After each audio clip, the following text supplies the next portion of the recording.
Perception कैसा होता है कि बड़ा ऑफिस होना, बहुत सारे लोग होना, तो यहाँ पे कहीं ना कहीं लोग गड़बड़ कर देते हैं। मुझे ये मेजरली फोकस था कि ये सब चीज़ें तो बाद में हो जाएगी, पहली चीज़ बिजनेस में क्लाइंट्स आने चाहिए, प्रोजेक्ट्स आने चाहिए।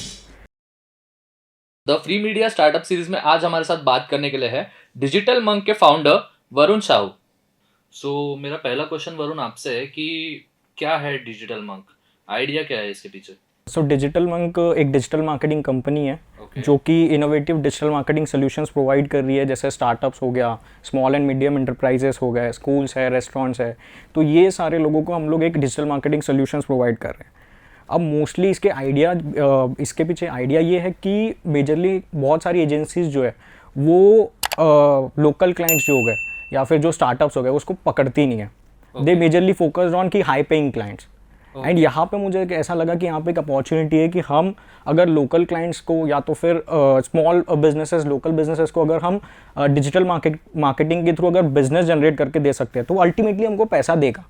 राइट। तो ये एक आइडिया हमने पकड़ा और उसके हिसाब से फिर हमने डिजिटल मंक की शुरुआत करी। सो आप बेसिकली लोकल प्लेयर्स के लिए हो अवेलेबल? हाँ, local players as well as startups. Okay. उसके साथ हमारे कॉर्पोरेट क्लाइंट्स भी है, बट मेजरली हमारे अगर आप बोलोगे कि currently we are working with 20+ clients, तो उसमें से अगर आप बोलोगे 10 से 12 क्लाइंट्स जो हमारे वो स्टार्टअप्स और लोकल क्लाइंट्स है, और उसके बाकी के जो भी है वो कॉर्पोरेट क्लाइंट्स है।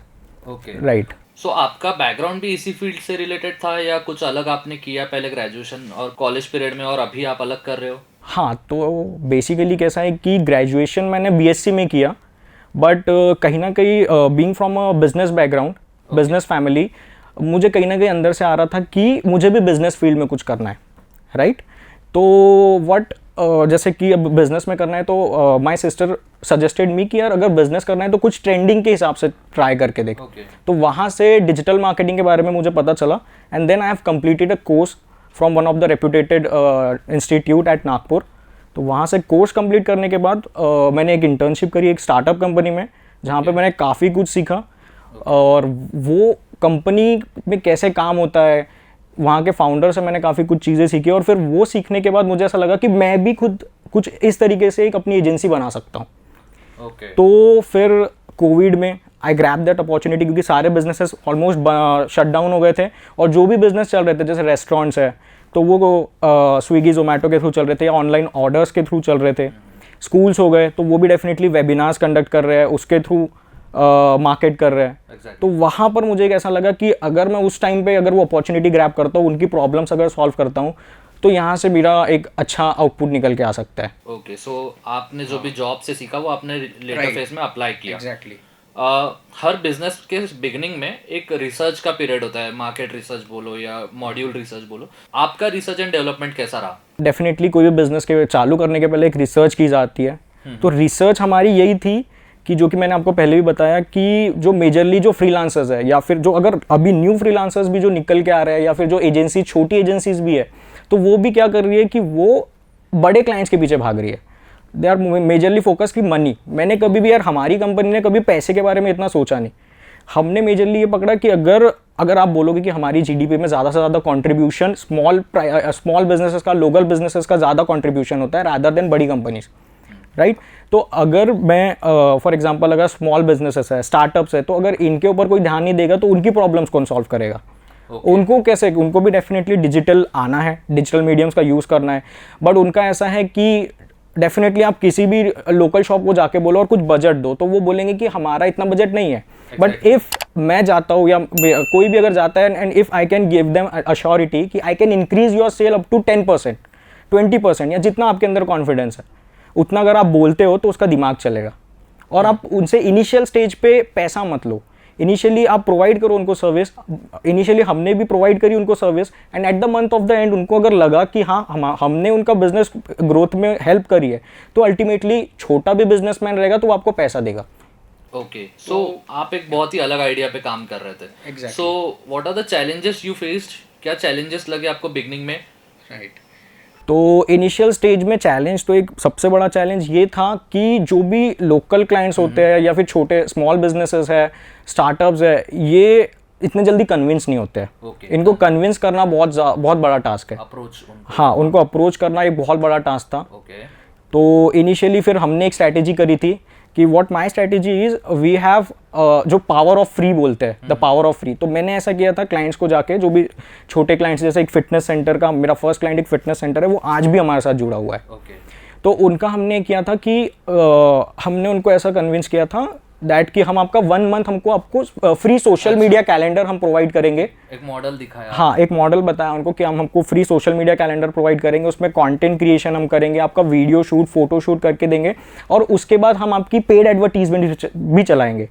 और अगर वो सारी चीज़ों के बाद अगर आपको इतना भी बिजनेस हमसे मिलता है, देन आप हमारे साथ, then we will talk about the quotation. तो अगर उसको बिजनेस मिला, डेफिनेटली उनको बिजनेस मिला मेरे थ्रू, इसीलिए वो आज भी हमसे जुड़े। सो नागपुर से आपने स्टार्ट किया, क्या एडवांटेजेस या डिसएडवांटेजेस आपको लगे नागपुर से स्टार्ट करने के? एडवांटेज तो ये चीज़ थी कि अब अगर टायर 1 सिटीज़ की अगर आप बात करो, तो वहाँ पे इसकी अवेयरनेस डेफिनेटली बहुत ज़्यादा है, लोग, कंपटीशन भी वहाँ पे बहुत ज़्यादा है, बहुत बड़ी बड़ी एजेंसीज है। तो डेफिनेटली अगर मैं स्टार्ट कर रहा हूँ, मेरी कंपनी स्टार्ट करे, तो वो शायद सर्वाइव नहीं कर पाएगी वहाँ, क्योंकि वहाँ पे मारधाड़ हो रही है। तो डेफिनेटली तो ये एक एडवांटेज था यहाँ पे कि मैं नागपुर में अगर करता हूँ तो डेफिनेटली एक अपॉर्चुनिटी है कि हो सकता है कि मैं यहाँ पे सर्वाइव कर जाऊँ। तो इसीलिए ये एक एडवांटेज था। अब डिसएडवांटेज अगर आपको बात करूँ तो यही चीज़ थी कि लोगों को कन्विंस करना is one of the biggest task.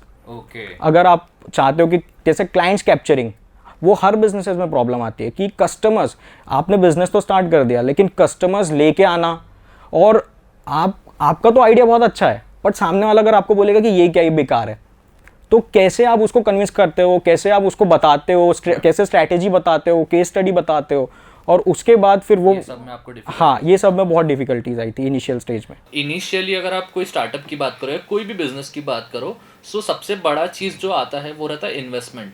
Right. इसका इन्वेस्टमेंट का पार्ट आपने कैसे हैंडल किया? Right, okay. सो इन्वेस्टमेंट्स के लिए कैसा, digital monk is a bootstrap business. ठीक है, तो इन्वेस्टमेंट्स पूरी मेरी ही लगी हुई है। I have never take investment from any investors या कहीं से लोन नहीं लिया, डेट फ्री कंपनी है। तो जो फर्स्ट इन्वेस्टमेंट था Right. वो मतलब आपका ही था या कुछ ऐसा प्रोजेक्ट करके आपने बिल्ड किया? तो ये हुआ कि जैसे फॉर एग्जांपल मेरे पास एक प्रोजेक्ट आया, फिर वहां से जो भी इनकम होती थी या जो भी उनका पेमेंट आता था, I have reinvested that to get the another project. तो वहां से जब दूसरा प्रोजेक्ट आया तो फिर वो पैसा फिर से तीसरे प्रोजेक्ट पे लगा दिया। तो ऐसे ऐसे री इन्वेस्ट करते हुए फिर एक थोड़ा सा फंड्स हमारे पास जमा हो गया था, और उसको फिर वो प्रॉफिट जो भी था उसको फिर मैंने किया कि अब मुझे ऐसा स्टेज लगी कि इसको अब ग्रोथ की लेवल पे ले जाना है। सो कि नागपुर में सेटअप करना है तो एक ऑफिस होना चाहिए। तो वो फिर फंड्स को मैंने उठा के हमने ऑफिस सेटअप किया। उसके बाद हम टीम बिल्डिंग पे फोकस कर रहे हैं अभी, तो टीम में भी फिर वो मनी इन्वेस्ट किया। सो इनिशियली इन्वेस्टमेंट्स के पार्ट में आप देखा जाए तो पहले आप प्रोजेक्ट के लिए गए, ना कि इंफ्रास्ट्रक्चरल डेवलपमेंट। राइट। बेसिकली अगर किसी के भी दिमाग में स्टार्टअप आइडिया आता है या कोई बिजनेस आता है तो उनके दिमाग में ये चीज़ चलती है, पहले तो वेबसाइट में बहुत टाइम लगाते हैं बनाने में, यानी, और दूसरी चीज़ फिर वो परसेप्शन कैसा होता है कि बड़ा ऑफिस होना, बहुत सारे लोग होना, तो यहाँ पे कहीं ना कहीं लोग गड़बड़ कर देते हैं। राइट। तो व्हाट माय पॉइंट इज, मुझे ये मेजरली फोकस था कि ये सब चीज़ें तो बाद में हो जाएगी, पहली चीज़ बिजनेस में क्लाइंट्स आने चाहिए, प्रोजेक्ट्स आने चाहिए। तो मेरा तो मेजर फोकस उसी में था, तो मैं उसी काम में लग गया। Right. And currently we are dealing with 20+ clients जो कि ऑलमोस्ट नागपुर के हैं। Okay, perfect. So thank you Varun for joining us. Thank you Free Media for providing us this opportunity